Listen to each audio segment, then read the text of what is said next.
Todo dia eu vou responder 5 questões mais importantes, 5 dúvidas mais relevantes em relação ao SUS, em relação ao serviço de saúde, serviço público, ou até mesmo a saúde suplementar, enfim. Tudo aquilo que tem a ver com o SUS, tudo aquilo que tem a ver com saúde pública, a gente vai falar aqui nesse canal. E, bom, uma profissão que é muito comum, muito importante. Provavelmente você já teve contato, você talvez conheça, talvez você seja, mas que as pessoas não sabem, não entendem, passa muito batido e é uma profissão que vive à sombra de outras profissões. É o agente comunitário de saúde. E hoje eu não vou falar sobre quem é ou como funciona, tudo aquilo sobre a carreira do agente de saúde, só para te contextualizar. Eu sou Celedir, eu sou agente comunitário de saúde no município de Contagem há alguns anos e o que a gente faz? A gente faz visitas domiciliares nas casas das pessoas e dentro disso, dentro dessa visita domiciliar, tem um arcabouço, tem uma imensidão de tarefas e atribuições. Mas se você já recebeu visita do agente comunitário de saúde na sua casa, provavelmente você sabe mais ou menos o que é feito, né? O cadastramento, a atualização, o acompanhamento das pessoas que têm alguma condição de saúde, das gestantes, das puérperas, das crianças, dos acamados. E esse trabalho é muito importante, ele dá muito resultado, não só no Brasil, como no mundo, todos os lugares que testam e que colocam essa forma de fazer saúde aprovam. Enfim. 5 dúvidas muito importantes, muito relevantes sobre a carreira, sobre essa relação, né, do agente de saúde com a família. E são dúvidas, assim, que basicamente, se você tiver uma interpretação incoerente, uma interpretação errada daquilo que você deve fazer em determinada situação, você pode, se você for agente de saúde, você pode perder o cargo, você pode receber uma bronca, você pode passar por um problema ali com a família, e se você for um usuário, né, um morador, que está apenas tentando utilizar o SUS, utilizar o serviço de saúde, você pode perder um direito. Então, fique atento. Primeiro, o usuário é obrigado a se cadastrar com o agente de saúde para ter direito a utilizar o posto de saúde? Não. Como a gente já falou, até falei em outros vídeos, existem 3 princípios muito importantes do SUS, são chamados de princípios doutrinários. A universalização é um deles. Significa o seguinte, que o SUS, ele alcança a todos, é igual a graça de Deus, ele alcança todo mundo, independente de onde esteja, se a pessoa está presa na cadeia, se a pessoa é uma estrangeira que está só passando aqui pelo território nacional, se a pessoa não está com seus impostos em dia, não importa. O SUS, ele é para todos e pronto. Como que o SUS pode impedir que você tenha acesso ao serviço de saúde simplesmente porque você não quis fazer um cadastro, porque você não quer uma pessoa estranha fazendo algumas perguntas ali para você e colocando seu nome no sistema de saúde? Então, isso não impede que você tenha direito a utilizar o posto de saúde. Mas o que vai acontecer? Supondo que você não quer fazer o cadastro do agente de saúde, mas você precisa utilizar o posto. Você não pode ser discriminado por isso, né? Ah lá, a pessoa que não quer fazer o cadastro já chegou para o atendimento. Não. Você não pode passar por nenhum tipo de discriminação, porém, você em algum momento vai ter que apresentar a sua documentação. Como que um médico, como que um enfermeiro vai fazer um atendimento se não tem como provar que você é você? Né? Como que vai fazer uma receita para você sem o seu documento, sem saber se você é realmente aquela pessoa? Então, em algum momento, você vai ter que apresentar a sua documentação no posto e fazer um cadastro ali. Vai depender muito da política do município. Mas você que é agente de saúde não pode dizer para um morador: ah, se você não se cadastrar, senhor, o senhor perderá o seu direito de utilizar o posto, tá? A gente não tem esse poder e o objetivo do nosso trabalho não é esse. O nosso objetivo não é discriminar as pessoas ou impedir que elas utilizem o serviço de saúde. Muito pelo contrário, o nosso objetivo é promover saúde e essa promoção ela não pode ser discriminatória. Uma outra dúvida muito importante é: o morador é obrigado a deixar o agente de saúde entrar na casa? Então, beleza, eu fui numa casa, eles não têm problema em fazer o cadastro, em responder todas as perguntas que a gente faz e tal, mas eles não querem deixar você entrar. Ele é obrigado? Não, ele não é obrigado. Na verdade, nem o lar é um asilo inviolável, só a polícia pode entrar com um mandado de justiça em determinado horário. Então, eu, como agente de saúde, não posso forçar a entrada na casa de uma pessoa. O que a gente não tem, geralmente a gente não tem esse problema, tá? É muito raro, a não ser que a pessoa tenha, assim, venha de outro lugar, tenha alguma condição de saúde, enfim. Mas é muito, muito raro uma recusa de visita. E se a gente pede para entrar, é muito raro que a pessoa impeça, né, que a gente entre. Só que eu já passei por situação de ser orientada por chefia a dizer para o paciente que se ele não me deixasse entrar na casa, eu não poderia fazer o cadastro, ele não teria atendimento. E, assim, lógico, eu não fiz isso, isso é uma loucura, né? A pessoa não é porque alguém mandou você fazer algo errado e ilegal que você vai fazer. Mas é bom que você fique atento, que ninguém é obrigado a entrar na sua casa e você também não tem que obrigar ninguém a entrar na casa, a você entrar na casa dessa pessoa, tá? E você, como usuário do SUS, você aí que não é agente de saúde e é um usuário do SUS, pode simplesmente escolher se você quer cadastrar ou não, se você quer deixar uma pessoa entrar na sua casa ou não. Inclusive, se você quer ou não responder todas as perguntas, você pode escolher. Uma outra dúvida muito comum é: o ACS pode aproveitar a visita para vender alguma coisa? Então, supondo que você, além de agente de saúde, você também faz ali umas bijuterias ou alguma coisa nesse sentido. Aí você já está de casa em casa mesmo, né? Tá fazendo cadastro, aí você vende. Ou então você coleta os dados das pessoas ali, porque a gente pergunta,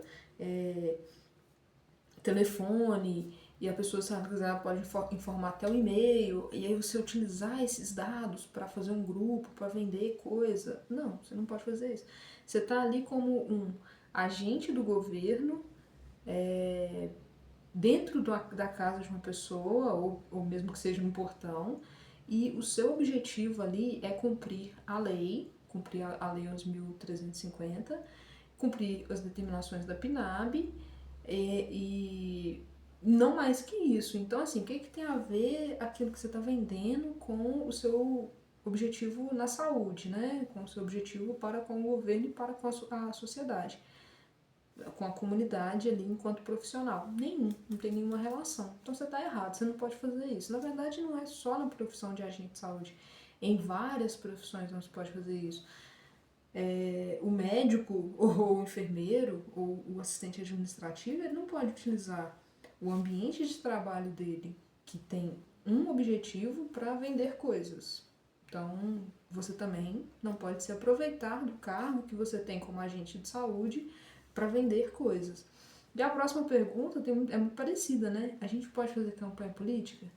A mesma coisa, não. Do mesmo jeito que você não pode vender uma mercadoria, você também não pode vender uma ideia. Não uma ideia que vá contra, porque a gente vende a ideia de promoção de saúde e prevenção de doença. Esse é o grande objetivo da atenção primária. E o agente de saúde é um agente da atenção primária. Ok, mas você não pode vender uma ideia que seja fora disso. Politicagem, entregar santinho, falar, esse candidato é melhor que esse. Você não pode fazer isso investido no cargo de agente de saúde. Você está ali, no horário de serviço, com o seu uniforme, entrando na casa de alguém, e aí você aproveita e dá um folhetinho de um político para essa pessoa. Não, você não pode, e isso é errado, isso é irregular com a profissão e isso é ilegal. Você pode, inclusive, tomar uma cadeia. E a última dúvida, que também é comum, o morador precisa estar presente para ser cadastrado? É uma outra pergunta contraintuitiva também, porque parece lógico, né? Não, você tem que estar presente, ué. Como que eu vou cadastrar uma pessoa que não está presente? A pessoa tem que estar aqui para fazer as perguntas para ela. Só que a gente não trabalha com cadastro individual, a gente trabalha com cadastro familiar. Então você cadastra primeiro. A lógica do SUS é a seguinte: o agente de saúde, ele acompanha a família que vive dentro do território, certo?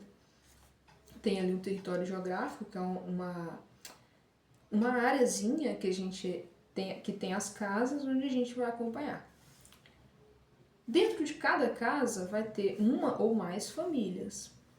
E dentro de cada família vai ter um ou mais indivíduos. Então o que a gente faz? A gente primeiro abre no sistema uma família e coloca as pessoas dentro daquela família. Você está fazendo o cadastro, você faz o cadastro do titular da família, não é o titular que a gente fala que é o chefe da família. E o chefe da família responde pelo restante da família, certo? Só que você não tem como você sair pedindo uma procuração para as pessoas. Não, você é o chefe da família mesmo? Tem certeza? A pessoa te autorizou a chefiá-la?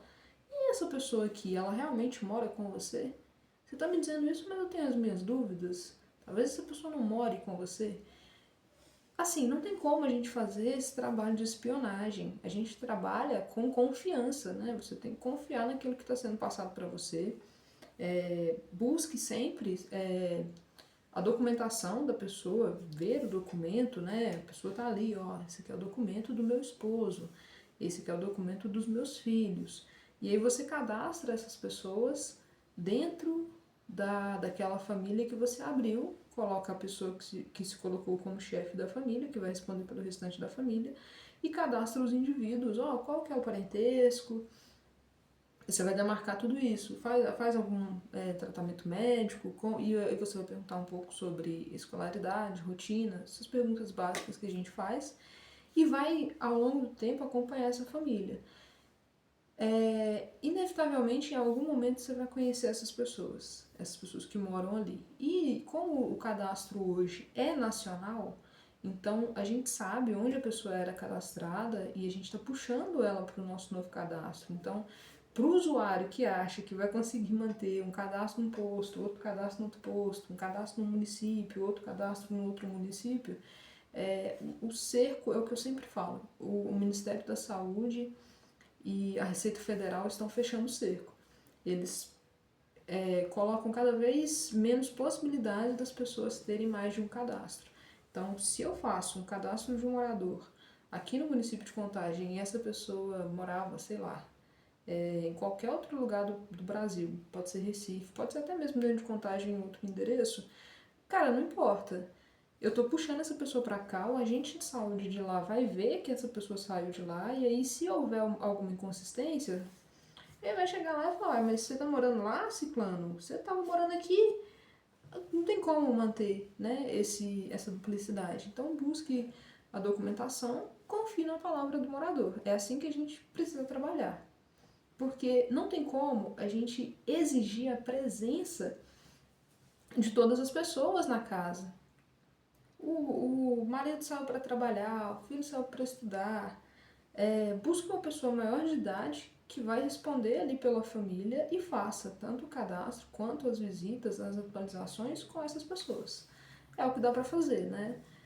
Não, a família não é uma coisa que pode ser determinada pela lei, estritamente.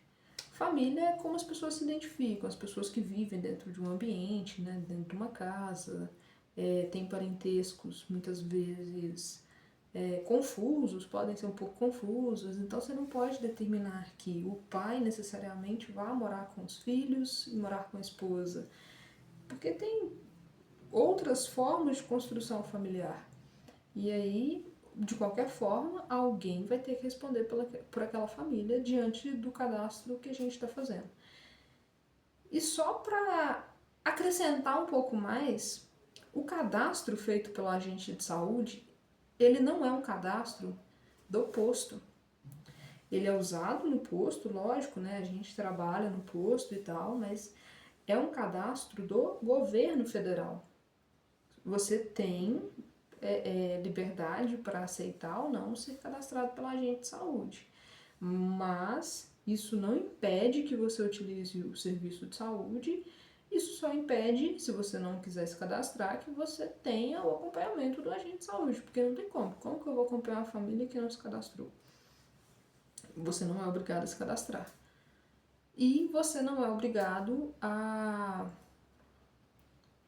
digamos, aceitar a presença de uma pessoa dentro da sua casa. A presença do agente de saúde ou a presença de quem quer que seja dentro da sua casa.